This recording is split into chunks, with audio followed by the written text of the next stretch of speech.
Here he is, one half of the Rink Wide Duo with Andrew Wadden, our Canucks reporter. He's been busy in Penticton at the Young Stars Showcase all weekend. It is Jeff Paterson back with Sekeres and Price. Hi, Jeff. How you doing? How was your weekend? Yeah, weekend was great. Penticton's been terrific. Sun is shining as you expect in the Okanagan and shoulder season, so no complaints. And ready to come home, but it's been a good time up here in the Okanagan, and it was fun to have you guys up for Thursday and Friday as well, and some social obligations obligations is a strong word to use. Yeah, exactly. Social engagements. Right. It's been fun. You're excited to come home and head straight to Yes. Whistler almost to reacquaint yourself for 24 hours with the kids. Quite a whirlwind week here for the Canucks. They'll sort of late notice on the Milford today, and oh, by the way, we'll be on the ice Thursday in Whistler. Yeah, it's no rest for the Wicked here. That's all right. Hockey season started, you're right, but home late Monday night from Penticton, and then first thing Thursday morning, I suppose, on the road to Whistler. Thursday, Friday, Saturday on the ice. Apparently a scrimmage if people are planning to head to the Meadow Park Winter Sports Center in Whistler. There will be a scrimmage to wrap things up on Saturday. That much we've gleaned. So training camp, short and sweet. They're playing game. Next Monday, we're breaking down a couple of preseason games because they start with split squads next Sunday against the Calgary Flames. So, it comes quickly, and here we are, basically knee-deep into hockey season already. He's a right-shot defenseman, and we're wondering about Nils Höglander here after the coach said last year, look, better be a better defensive player or score a whole lot more goals. Rick Dhaliwal said would not be surprised to see him start in Abbotsford in terms of getting more ice time. Of course, it's a whole new management group, and he had a struggle last year. Would you make that deal? And if not for Bear, what about Nils Lundqvist, the young right-shot defenseman with the Rangers, who won't be showing up to camp, wants him a new opportunity?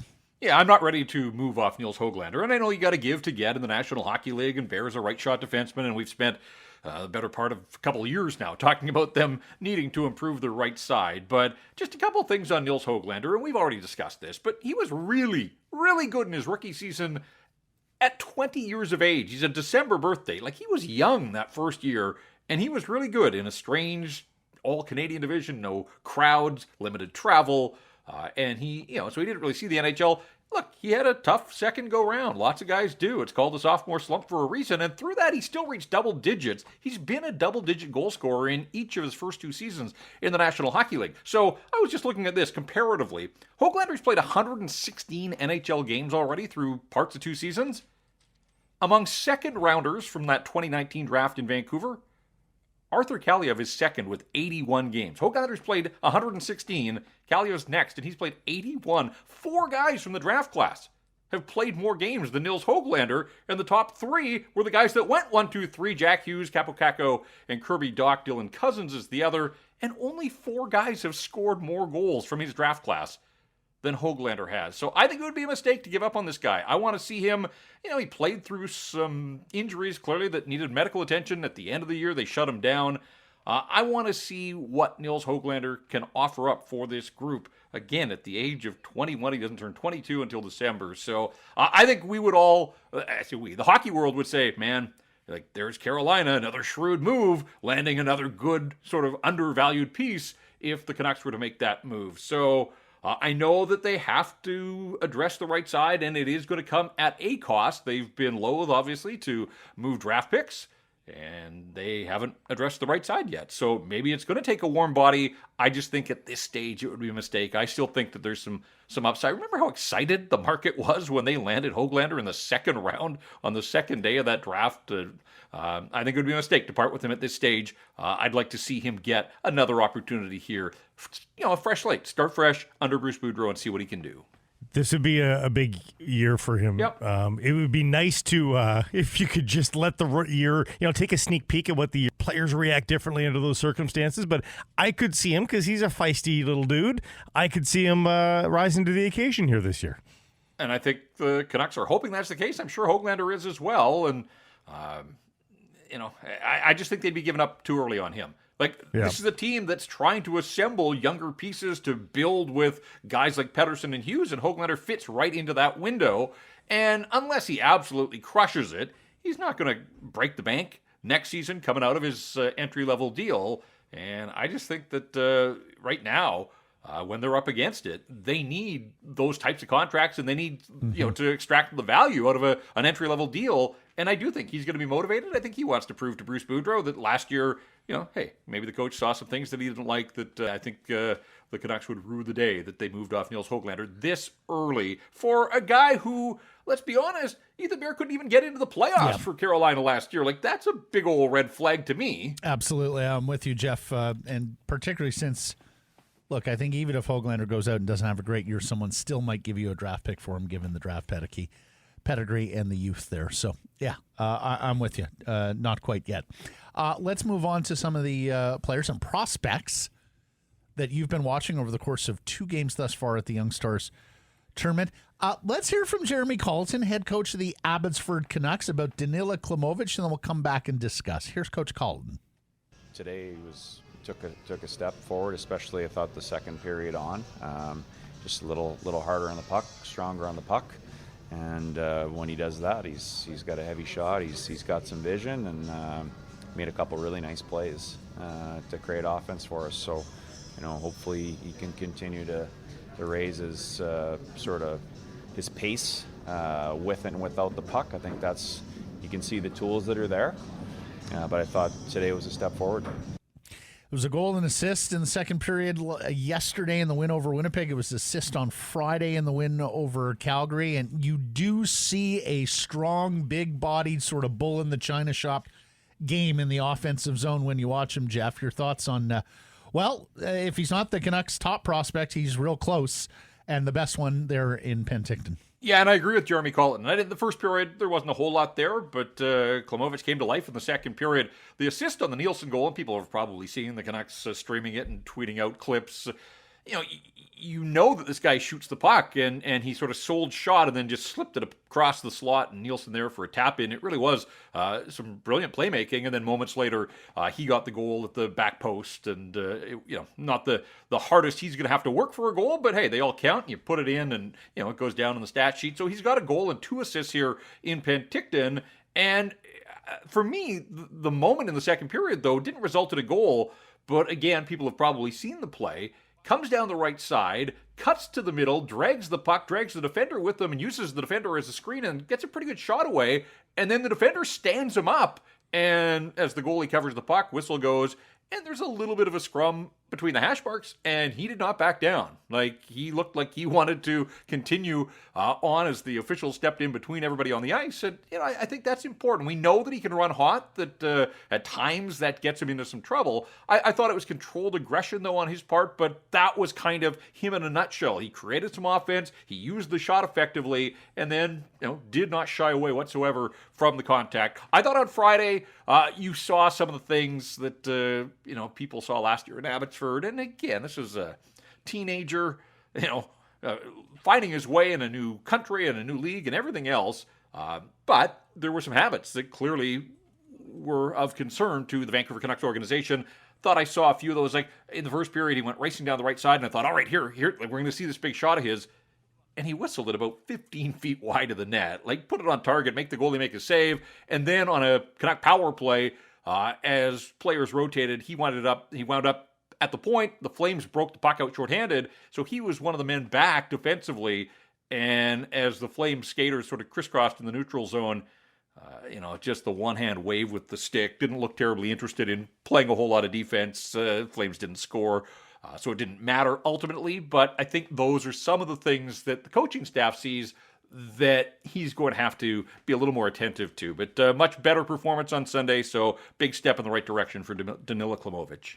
And that's what you wanted to see, that there's some learning and an opportunity. To me, he looked at that tournament as not below him, but I can do this. Like these guys, I can dominate these guys. He had a confidence to him in the offensive zone, at the very least, that I would hope to see, even though he's still so young. He clearly felt like that AHL season gave him a leg up on a lot of that opposition here in Penticton. Yeah, and just a small thing, but we speak of confidence. He came out on Saturday and met the media here, and it's a small media contingent, but still did it without a translator. We were told that Artur Silovs was going to be there to sort of, be his security blanket. no sign of Silovs. Clemovich waved him off and came out and tried his best to conduct media in English. And I think that speaks to the confidence he and his wife are taking English lessons. And it's a work in progress. He did some post-game yesterday as well. So these are small steps that, I think he's feeling a little more comfortable in his surroundings. And, we'll see where it goes from here.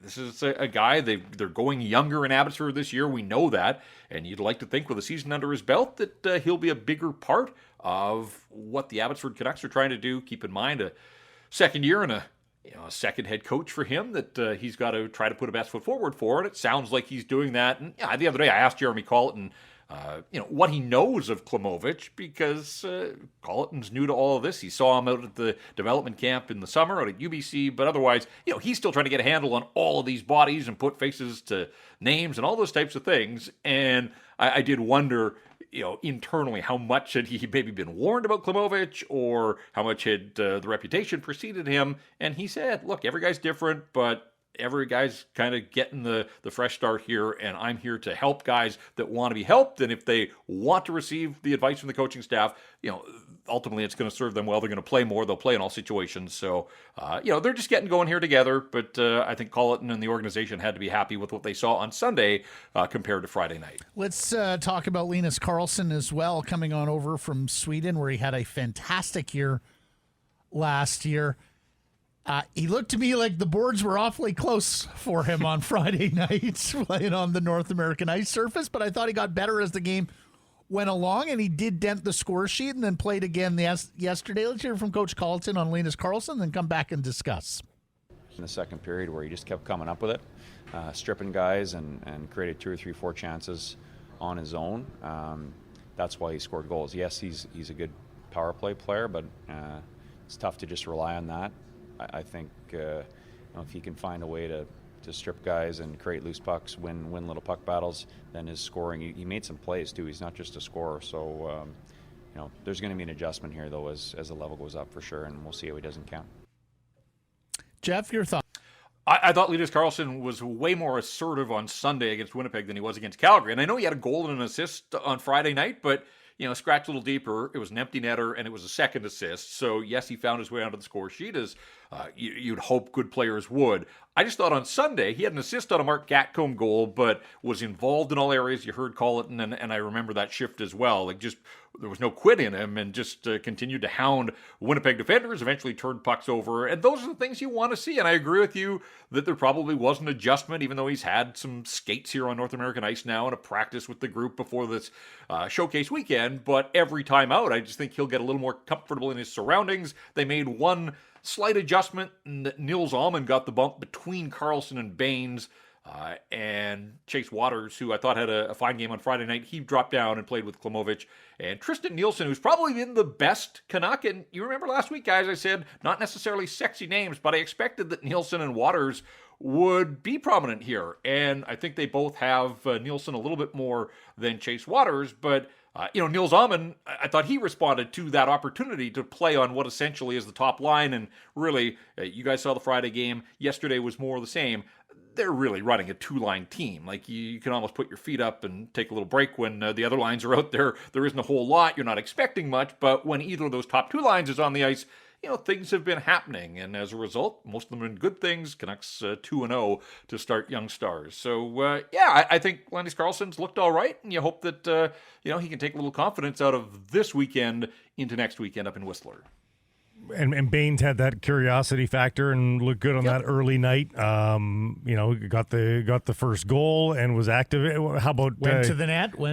Waters, Baines, and Carlson were pretty good. Yeah. Was those 3 together on Friday, Jeff? They were together on Friday, and then they swithed the 2 centers so that Waters and Höglander. That's right. Baines wasn't as noticeable. He took a penalty that Winnipeg scored its only goal in the power play. Although credit where it's due, the Canucks gave up a power play goal there, and if people saw it, it kind of got stuck in Ty Young's pads at the post. He lost track of it, and it was just an easy job to poke the puck home for Tyler Boland, who, I have to mention this, guys.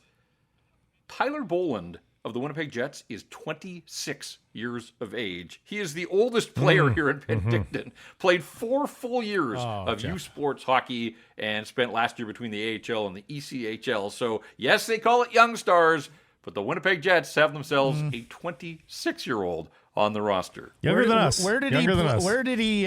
First of all, you're such an ageist, Jeff Paterson. Secondly, where did Bolin go to school? I'm rooting for him. He said first of all he's a noof. Got to root for that. Oh, he went to UNB. And they're quite a program, if I'm not mistaken. So you got to root for those guys. There's a very short list of U Sport or the previous CIAU, CIS hockey players who have modern day Mike Ridleys. Yes, who have made the NHL. I'll say this. He looked to me a little bit different because, well, he's a professional and was out there against some guys who are not yet professional. I liked his penalty killing, Jeff. Boy, he's a lengthy guy at 6'2", and I think they might be sitting on a penalty killer here down the road if he continues to adapt. But your thoughts on Nils Höglander? Yeah, he stands out because he's 6'2", and he's got pro size. And you're right, he's got a little bit of pedigree that some of these other guys, just the refinement to their game. The size is there. I think his skating is pretty good. I'm still not sure about his skill level after 2 games here. You know, he was a 6th-round pick after all. So you think of all the eyeballs that have been on this player over the years. You go in the 6th round for a reason, and I'm just not sure of his skill level, but maybe that plays into what you mentioned, that if the skill isn't necessarily there to be a leader at the AHL level, maybe he can find a role and carve himself out an opportunity, and that is as a special teams guy, penalty killer, work on the defensive side of things. Because I think it's important, guys, to remember, like I mentioned Chase Waters and Tristan Nielsen, and they've been terrific for the Canucks. They're getting a chance to play as lead dogs here. But that's not what they are. And that's not what they're going to be in Abbotsford this year. It's not what they're going to be if they ever get the opportunity to earn an NHL contract. So I think they're having fun, and they've probably played in these situations at all other levels prior to this. But, they are depth guys. But right here in this tournament, they're being looked to as leaders, and they've responded. And for Nils Höglander, I think it's a little bit of the same. Like, he's among the top 2 lines that I talked about. But once he gets into the mix with the NHL guys and into the preseason, I would think that he's probably a little bit lower in the lineup. But there's a curiosity around him without a doubt, and let's see where it goes the rest of the weekend here in Penticton and then Whistler and beyond. I think the goaltending's been pretty good so far through a couple of games. I was talking to somebody at the Friday game about Seelovs and dropped the hot take that you'll see Seelovs 10 goal for the Canucks this season. Think that comes to pass through injury and such, that Artur Seelovs dons a Vancouver Canucks jersey? Ooh, that's tough. I mean, they brought in Colin Delia, a guy with some NHL pedigree to be that buffer. He's got the familiarity with Jeremy Colleton from their time in the Chicago system together. I think Seelovs probably starts the year as the number 4 on the depth chart, but we have seen it. I mean, a knock here and a knock there. Last year, obviously, Spencer Martin got an opportunity because of, let's hope that we don't go back down the COVID rule. I wouldn't rule it out. I think that there's still a lot of work. This is a guy that just hasn't played much hockey, and he acknowledged that on Friday night. Like he said, the best part, it wasn't the win or the shutout. It was just getting out there and playing because he hasn't done much of that in the last couple of years. So I think he just wants to continue to build on a decent weekend here, get some game action. We'll see how much they throw his way for the NHL preseason, and then get down to Abbotsford. And they don't want to go with a 3-headed goaltender. There's only 2 nets for practice and for games, and so who knows what that means for Mikey DiPietro. And but I think Seelovs certainly has cemented himself as the number 4 guy in the organization. I thought he was really good the other night. Like certainly in the first period, I thought Calgary carried the play. He was busy there in the second. That was when he 12 of his saves on the night, and I'm sure you guys saw him. You couldn't miss him. The Flames had that 6'8" forward. The guy just set up shop in front of the net and on doorstep a couple of times. And I was thinking, like, how is Seelovs going to see his way through? Adam Klapka is his name. He's a big Czech, very big Czech. And, Seelovs in scrambles was good. I thought, post-to-post and all those types of things that you wanted from a goaltender. He looked calm and poised. And Ty Young on Sunday, this is a guy that was just drafted from the Prince George Cougars organization, so really his first opportunity to throw on a Canucks jersey in game action. And sometimes you wonder, is the stage going to be too big for a guy like that? Even at young stars. But boy, he looked calm and poised, and the only goal they got past him was on the power play. So yeah, I would say 2 for 2 when it comes to goaltending, and goaltending, the least of the Canucks' concerns, really, when you start with Demko on down. They seem to have some depth, and Ty Young looks like he's just another piece of that goaltending puzzle. Yeah, and Ty Young actually has a crowded crease there with Tyler Brennan, who's a draft pick of the New Jersey Devils up there in Prince George. They got a couple of good goaltenders, and when I was up there in August, all the Cougars watchers were telling me they suspect there will probably be a goalie trade there, and they wouldn't be surprised if Ty Young is the guy who stays and becomes the unquestioned number one for Prince George. Marvelous stuff, Jeffrey. Thank you for this. We'll catch up tomorrow. Drive safely and enjoy the final Young Stars match. All right, guys. We will do all of that, and we'll check in tomorrow.